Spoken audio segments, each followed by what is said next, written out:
Welcome to my island in the Gulf of Salerno. Yes, it's all mine. Come to the villa and I'll tell you how I came by it. I was born a Russian in Moscow. There they call me Leonide Fyodorovich Massine. My father, Fyodor Afanasyevich, played all his life the French horn in the orchestra of the Bolshoi Theater, where my mother was a soprano.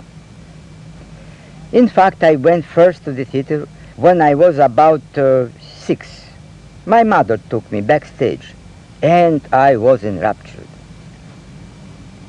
All the time in my childhood, I would be dancing and playing harmonica, and one day a colleague of my mother said to her, "You have 3 sons who are engineers, but Leonid is obviously artistic. Why not give him a chance to develop his talents?" With so many engineers in the world, I became a dancer. To my joy, my first part on the stage was as an actor and not a dancer.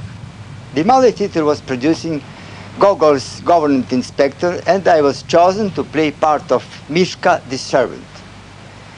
I was thrilled.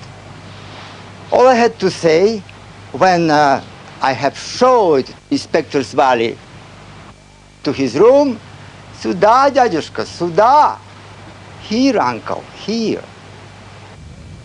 Needless to say, how great was my joy when then they asked me to dance the tarantella in Swan Lake when I was only 16. One night a friend of mine came backstage full of excitement. Diaghilev had been in the audience and wished to meet me.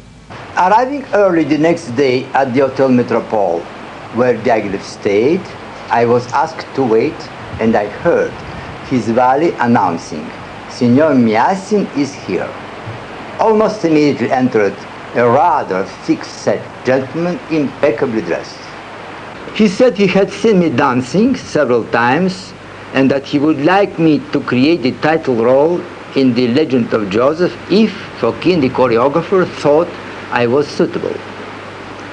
But, he said, he needed quick decision as he was leaving Moscow to start rehearsal, and I had to give him my answer the next day. I was in a daze when I walked out of the hotel. All my Russian friends said that at this stage it would be very foolish of me to accept his offer, as I was becoming already known as an actor. I spent the next day in a turmoil. Should I throw away my enormous chance in a drama by joining Diaghilev company or stay in the Russian theater? Diaghilev did not speak when I entered, but sat looking at me through his monocle. When I opened my mouth to say no, I said, "Yes, Sergei Pavlovich, I'm delighted to join your company." "Very well," he replied. "From now on, we shall call you Massine, not Massine. I think it will be easier for European audiences." That meeting was a turning point of my life. The next day, as we traveled to the audition with Fokin, Diaghilev explained how he would realize The Legend of Joseph. I found the celebrated Fokin very disconcerting, as he never gave the least hint of any emotion. But he appeared satisfied, and immediately I was taken to be photographed. The music for The Legend of Joseph was being written by Richard Strauss, and the fate of the whole ballet depended on me.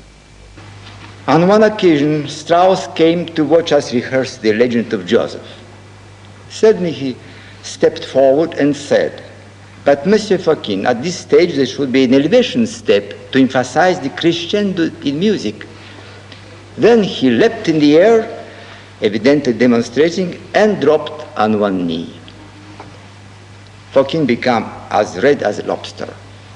There was a moment of tense silence, and I thought that Fokin would lose his temper, but when Strauss finished, he merely said to me in icy voice, "Please continue your dance." The premiere of the work was in Paris, And on the day of the first performance, I felt very nervous at the thought of making my debut at the opera.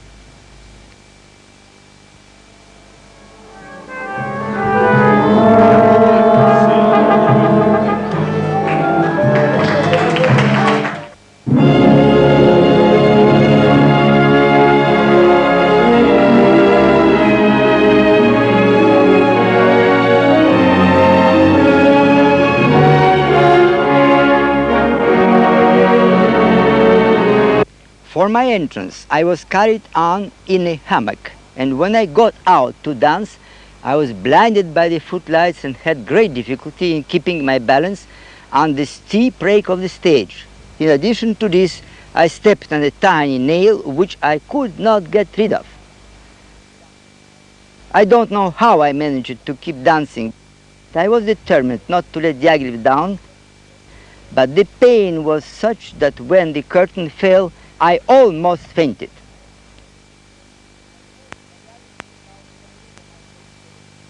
Diaghilev and Strauss came into my dressing room to congratulate me, but I was not happy. And the next day the paper said, Massine cannot dance, but he can walk onto the stage in such a manner as to hold attention of any audiences. So I thought maybe I really should have been an actor. My costume was designed by Leon Bakst. There he is, with Stravinsky and myself.